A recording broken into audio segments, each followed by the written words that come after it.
लागली ती घ्यायला फवारलं काय वर फवारल्याशिवाय लागते वय फवारल्यामुळे तर लागले ते. अहो त्याला पण त्या झाडाला पण लागले त्या भरपूर बरं का आणि ह्याला पण ही लय भारी लागली इकडच्या बाजूला लय लागले तर काय फवारायला लागला आता आता ही कीटकनाशक बुरशीनाशक फवारायला लागलोय. कशाला डाळिंबीची कडे झाडं राहतात त्याला फवारायचं ते जात नाही तिथं. ट्रॅक्टर चालवायचं का तुम्हाला ट्रॅक्टर चालवायला मालकाला येते आपल्याला नाही. आई साहेबांच्या पाठीवर देते. साहेबांना करायला नुसता सरळच ट्रॅक्टर चालवायचं इकडे इकडे वळवायचं म्हणलं की नको नाही येत ती प्रसादलाच येतंय जास्त ट्रॅक्टर चालवाय. साहेब शिकायला लागलेत आता चाललंय साहेबांचं फवारायला सकाळ सकाळ लय गडबड असते बरं का काय सुद्धा बघायचं नाही काय नाही. धारा काढून झाली ती धारा काढून डेअरीला दूध घालून पुरणचं ओके काम झालेलं आहे.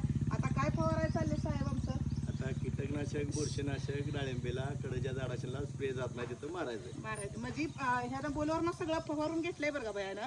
साईडच्या जी वळी असते ती तिकडं औषध जात नाही त्याच्यामुळे साहेब कनाय पाठीवरच्या पंपानं फवारून घेते तर असं आहे. तुम्हाला काय नसतं बसून या इकडं जा करू द्या त्यांना काम. मला वाटेल की नुसतं सांगती काय गे आणि साहेबांना काम लावती काय गे मला बी भरपूर कामं असते. तुम्हाला माहितच आहे आपल्याला कसं असतंय घरात काय नको होय ठेवायचं सगळं करायला लागतंय.